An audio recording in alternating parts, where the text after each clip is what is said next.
Je suis Sila Daouda. J'ai l'honneur de vous présenter ma thèse de doctorat que j'ai conduite à INI Global Business School de Tarragona en Espagne pour l'obtention du titre de docteur en affaires internationales spécialisation Afrique. Honorables membres du jury, mesdames et messieurs, chers parents, chers amis doctorants, je vous remercie pour votre présence ce jour, pour prendre part à notre soutenance de thèse de doctorat en affaires internationales spécialisation Afrique.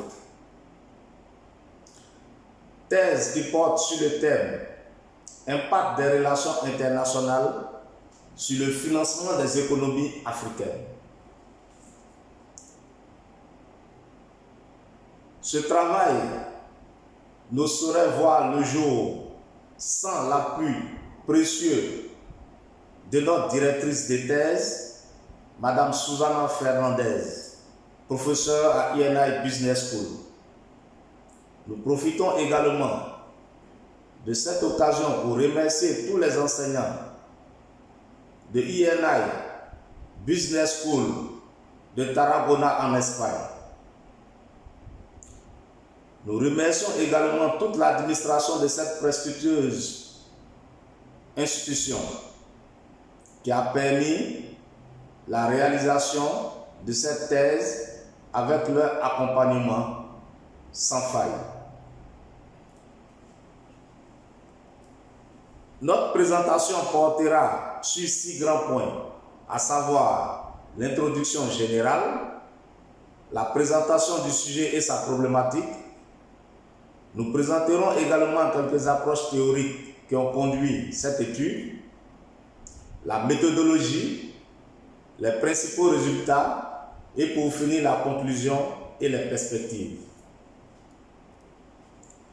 En introduction générale, il faut dire que nous avons eu l'idée d'approfondir notre recherche sur la thématique du financement des entreprises et des économies africaines à la suite de notre Master 2 que nous avons obtenu à l'Université Senghor d'Alexandrie, un master qui a été sanctionné par un mémoire de fin de cycle sur le thème « Les déterminants du financement bancaire aux entreprises agro-industrielles ».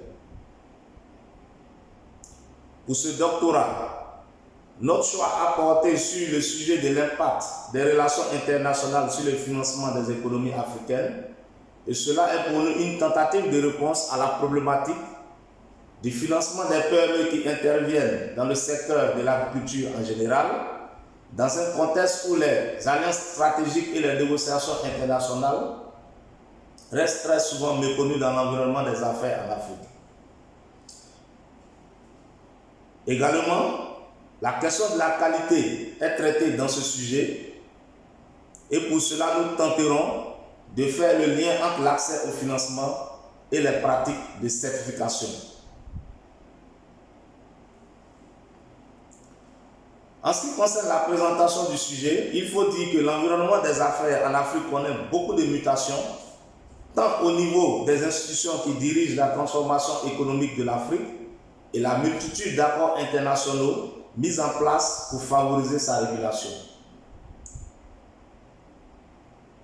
Cette étude sur l'impact des relations internationales sur le financement des économies africaines vise d'une part à montrer l'importance des affaires internationales et les instruments mis en place pour le développement des pays africains et d'autre part, elle veut signifier l'impact des pratiques de certification sur l'accès au financement des PME dans l'industrie du cacao. En ce qui concerne la problématique, nous abordons ce sujet dans un contexte où les économies africaines sont fragiles, à l'instar des pays en développement, malgré les instruments mis en place pour renforcer l'intégration régionale. Nous abordons également ce sujet dans un contexte où la Côte d'Ivoire aurait consacré seulement en moyenne 51 milliards par an, soit 4% des ressources nationales à l'agriculture, durant la période de 1999 à l'an 2000. Et selon une étude de IFPRI réalisée en 2010, cette situation positionne la Côte d'Ivoire très en deçà des accords de Maputo, qui stipulent qu'au moins 10% des budgets des États africains soient alloués au développement du secteur agricole. Nous conduisons cette étude également dans un contexte où la question du financement des entreprises agricoles reste un enjeu majeur pour prétendre à sa modernisation. Surtout au niveau d'une faible intervention des acteurs privés, notamment les banques commerciales et les institutions de financement.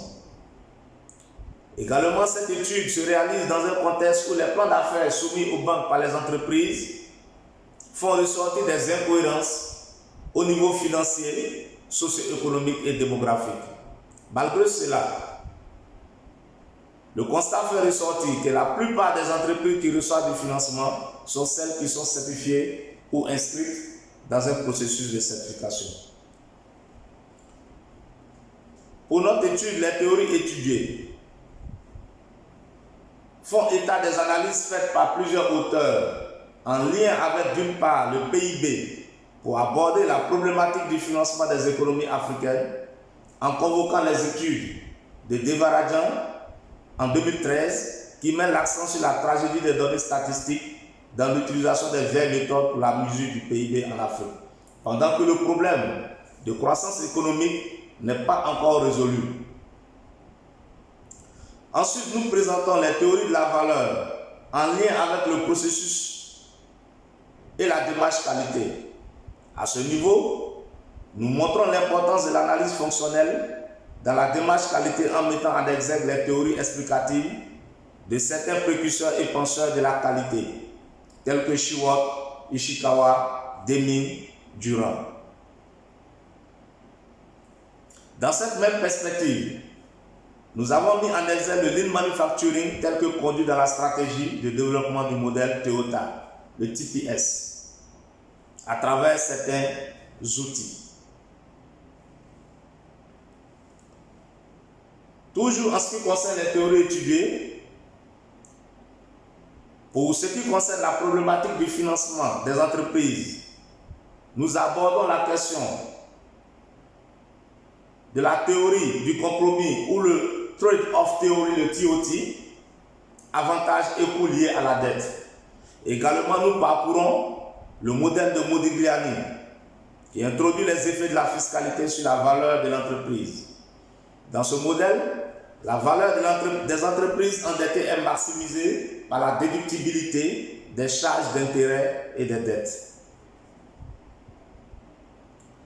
Nous abordons également dans cette même optique la théorie de l'agence et de l'information imparfaite entre acteurs, en essayant d'expliquer le comportement qu'entretiennent deux ou plusieurs agents économiques liés par une certaine relation, tout en émettant l'hypothèse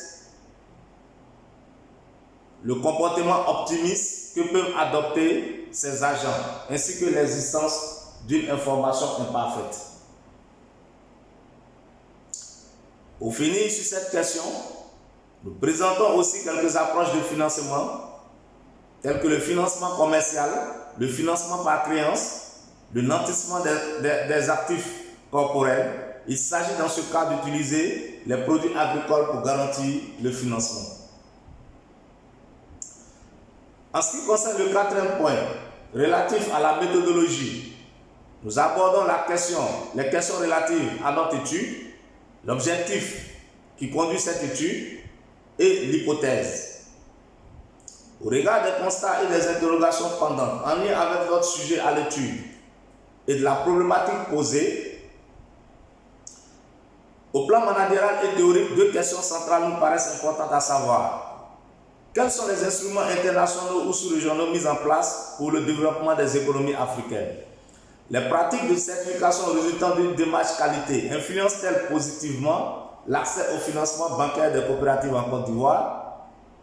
Pour ce faire, l'objectif général de cette étude est de présenter d'une part le cadre régissant les affaires internationales en Afrique et d'autre part d'examiner les influences des pratiques de la certification sur l'accès au financement des coopératives agricoles en Côte d'Ivoire. Cela nous amène à formuler l'hypothèse suivante. les pratiques de la certification contribuent fortement à l'accès au financement des petites et moyennes entreprises. Pour terminer sur la méthodologie, au niveau des théories et concepts, notre thèse est plus qualitative que quantitative. En ce qui concerne la partie de l'étude relative aux affaires internationales, dans le financement des économies africaines, nous avons privilégié la revue documentaire en mettant en avant les ouvrages scientifiques et les rapports internationaux. Pour l'objectif relatif à l'examen des pratiques de la certification qui influencent l'accès au financement, nous avons présenté les outils de la qualité en rapport avec le management et la performance des organisations, et cela en s'appuyant sur les théories de la valeur et l'analyse fonctionnelle.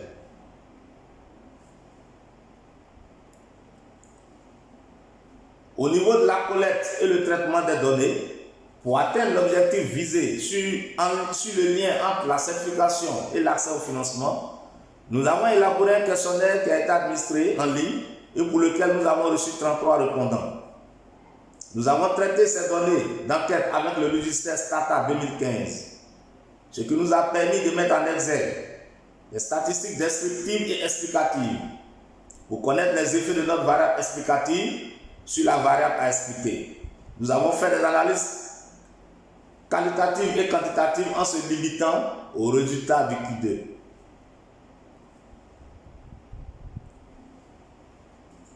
Comme résultat, cette thèse nous a instruit sur l'importance des affaires internationales dans le développement de l'Afrique à travers les caractéristiques de l'économie africaine en mettant en exergue le dynamisme des pays africains du point de vue économique. Ces facteurs et les matières premières qui contribuent à sa croissance, la comparaison entre les pays africains, les moins avancés et les plus avancés à l'instar du Nigeria et de l'Afrique du Sud. Nous avons également porté une analyse sur la situation socio-économique en Afrique centrale, occidentale, orientale et australe. Nous avons montré les principaux secteurs concernés par les apports des investissements étrangers directs et les investissements directs étrangers et surtout les pays concernés. Aussi a-t-on fait une mention sur les risques auxquels est confrontée l'économie africaine. Dans ce thème-là, nous avons montré le rôle de African Women Progress Scoreboard et l'implication du Centre-Afrique pour la situation des femmes et le droit des femmes travaillant dans l'économie et les affaires en Afrique. Nous avons été instruits sur le rôle des hommes d'affaires africains et nous avons présenté également les fondamentaux de l'agenda du Doing Business et la gouvernance économique dans les pays tels que la République centrafricaine de Maurice, l'ambiance des affaires au Botswana et au Sénégal. Cette thèse nous a montré l'importance de l'analyse fonctionnelle dans la démarche qualité. Et cela nous a permis de convoquer les auteurs et les précurseurs tels que Shiwot, Ishikawa, Demi, Durand, à travers le lean manufacturing, tel que conduit dans la stratégie de développement du modèle Toyota. Nous avons présenté des outils tels que le Kanban, le Jusatan, le SPED, la cellule en U, le Talk Time, le Pokayoke et l'automation. Ensuite, à partir d'une analyse Q2, nous avons montré le lien entre les pratiques de la certification et l'accès au financement des coopératives agricoles en Côte d'Ivoire. Pour corroborer notre hypothèse, nous avons réalisé une enquête à l'aide d'un questionnaire administré en ligne à certaines coopératives en Côte d'Ivoire. Notre échantillon était composé de 67,7% de coopératives certifiées, 19 coopératives sur 33, soit 86,36% des coopératives ayant une certification ont pu obtenir un financement, ce qui corrobore notre hypothèse qui stipule que les pratiques de la certification améliorent l'accès au financement. Enfin, 11 coopératives, soit des coopératives ayant reçu une assistance pour l'élaboration d'un business plan, ont pu obtenir un financement. Et également, l'étude a montré que la totalité des coopératives n'ayant pas de mécanisme de contrôle qualité et de traçabilité n'ont reçu aucun financement. Pour conclure, cette thèse a permis de mettre en exergue l'impact des relations internationales dans le financement des économies africaines, et cela à travers deux piliers que nous avons présentés: l'importance des affaires internationales dans le développement de l'Afrique et l'influence de la certification sur l'accès au financement des PME en Afrique. Dans cette thèse, nous avons montré dans un premier temps les caractéristiques de l'économie africaine, les sources de financement telles que investissements étrangers directs et les investissements directs étrangers, les ressources qui participent au développement de l'Afrique, les facteurs, les institutions, les coopérations et accords internationaux, les politiques sectorielles mises en place pour une meilleure intégration économique en Afrique. Nous avons également montré l'importance de l'analyse fonctionnelle dans la démarche qualité en mettant en exergue les théories explicatives des précurseurs et penseurs de la qualité tels que Sheward, Ishikawa, Demick, Durand. Aussi avons-nous mis en exergue le lean manufacturing tel que conduit dans la stratégie de développement du modèle Toyota à travers des outils tels que le SMED, la cellule en U, le Talk Time, le Pokayoke et l'automation. Enfin, à partir d'un test Q2, nous avons montré le lien entre les pratiques de la certification et l'accès au financement des coopératives agricoles en Côte d'Ivoire en réalisant une enquête auprès de 50 coopératives, dont 33 répondants en Côte d'Ivoire. Pour finir, toute œuvre humaine n'étant pas parfaite, cette étude présente des limites. D'une part, il y a la faible participation des coopératives de cacao en ce qui concerne l'enquête réalisée. Cela est lié au contexte de la pandémie de la COVID-19 qui n'a pas favorisé la communication et la formation des répondants bien que le questionnaire ait été administré en ligne. D'autre part, l'enquête de terrain demande la mobilisation des ressources humaines et financières qui nous a fait défaut. Une forte participation des coopératives enquêtées aurait permis une analyse plus approfondie, surtout au niveau des facteurs de la certification qui influencent l'accès au financement. À ce niveau, on aurait utilisé la méthode du PSF, Proposed Score Matching, recommandée dans le cadre des évaluations d'impact ou à défaut d'autres méthodes de régression linéaire. Malgré cette limite, nous espérons que les résultats de cette thèse pourront être une référence pour comprendre l'environnement des affaires en Afrique, en lien avec les relations internationales pouvant stimuler le financement des économies africaines, et surtout elle pourra nous donner une place prépondérante au processus de qualité dans la performance et le management des entreprises. Elle pourra également ouvrir des réflexions sur les rapports entre la certification qui permet de répondre aux normes et standards internationaux et le financement des entreprises en Afrique pour une compétitivité globale. Sur ce, honorables membres du jury, je vous remercie. Nous sommes soumis à vos critiques et recommandations. Nous remercions l'institution INI Global Business School de Tarragona en Espagne pour cette thèse de doctorat. Merci.